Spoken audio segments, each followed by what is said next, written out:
ये जो फैमिली होती है ना, ये तस्बीह की तरह होती है। और हमने देखा है कि जो ये जो है ना, तस्बीह के ऊपर वाला हिस्सा, ये माँ बाप होते हैं। जब ये चले जाते हैं ना, तो अपने भाई बहनों को जिस तरह तस्बीह के दाने बिखरते हैं ना, इस तरह बिखरते देखा है।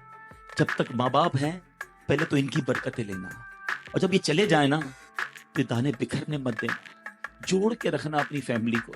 ये फैमिली, यही तो प्यार है जिंदगी में।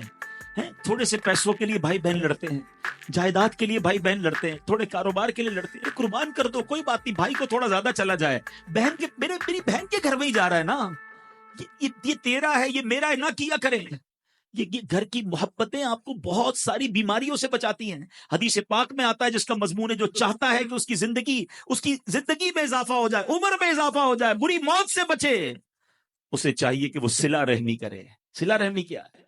अपने रिश्तेदारों के साथ अच्छा सलूक। और रिश्तेदारों में द क्लोजेस्ट फैमिली मेंबर जो है, वो भाई बहन है, वो माँ बाप हैं, बीवी बच्चे हैं। अरे इनको छोड़कर दुनिया से मोहब्बतें जता रहे हो?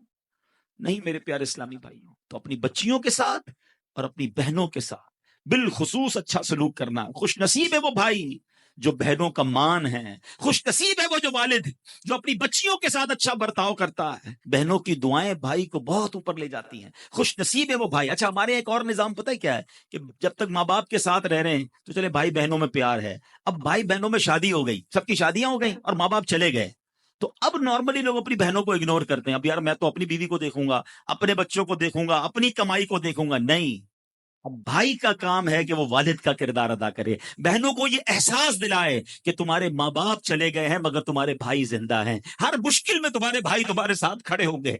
कभी बहनों को ये रियलाइज मत कराना कि वो अकेली कहीं किसी प्रॉब्लम में हो, तो वो अकेले में सोचे कि मेरे माँ होती तो मैं किससे माँ से बात कर लेती, बाप होता तो मैं बाप से कह देती, भाई को क्या कहूं, वो तो सुनता ही नहीं है ऐसे भाई आज भी कि बहनें उन्हें अपना दुख भी शेयर नहीं करती हैं, बल्कि भाइयों को पड़ी ही नहीं है बहन किधर गई।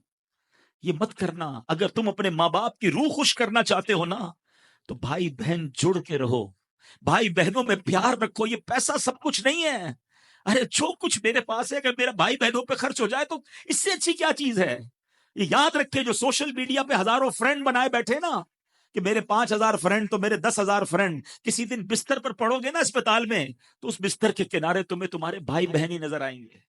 वो सोशल मीडिया वाला तुम्हारा जो सारे दिन चैटिंग जिसके साथ व्हाट्सएप पे लगे हुए हो ना ग्रुप में, कोई नजर नहीं आएगा। जब तुम्हारे घर में कोई बच्चे का प्रॉब्लम होगा, आधी रात को अगर तुम्हारे घर कोई आके तुम्हें दिलासा देगा, तो तुम्हारे भाई बहन होंगे। बहनों को हकीर न समझना, ये उन लोगों के लिए भी दर्स है। इस्लाम जब नहीं आया था ना, तो बहनों के हुकूक नहीं थे, उनको कोई विरसे में हक नहीं देता था, बहनों की शादियां नहीं करवाते थे। मगर आज भी कुछ कबाइल सुना है ऐसे हैं, आज भी बदबख्त कुछ लोग ऐसे हैं जो बहनों के हक दबा लेते हैं। अरे बहनें तो गमगुसार होती हैं, बहनें तो भाइयों का मान होती हैं। अरे बहनें होती हैं तो घर में रौनक होती है। अरे बहनों को इज्जत दिया करो, बहनों को प्यार दिया करो। अल्लाह के हबीब फरमाते हैं, ऐसा भी हुआ कि कुछ लोगों की माँ बाप जल्दी चले गए, अब भाई पर बहनों का बोझ है। एक सहाबी के बारे में आता है, उनकी 6 या 7 बहनें थी, और सुभान अल्लाह, वो अपनी बहनों को उन्होंने पाला, अपनी बहनों को बाप बनकर पाला, उनके बालों में कंघी भी करते थे। और जब बहनों की शादियां हो गई, बहनें बड़ी हो गई, अपनी शादी ताखीर से की, और शादी भी किसी बेवा से की। पूछा गया कि क्यों बेवा से शादी की? कहा मेरी बहनों को एक मां की हाजत थी, मैं कोई जवान लड़की ले आता तो बहनों का क्या होता। अल्लाह अकबर, ये सहाबा का अंदाज। और आज जो बहनों का हक दबाते हैं, आज जो बहनों को जलील करते हैं, न करना। हमारा इस्लाम बहनों से मोहब्बत का दर्स देता है।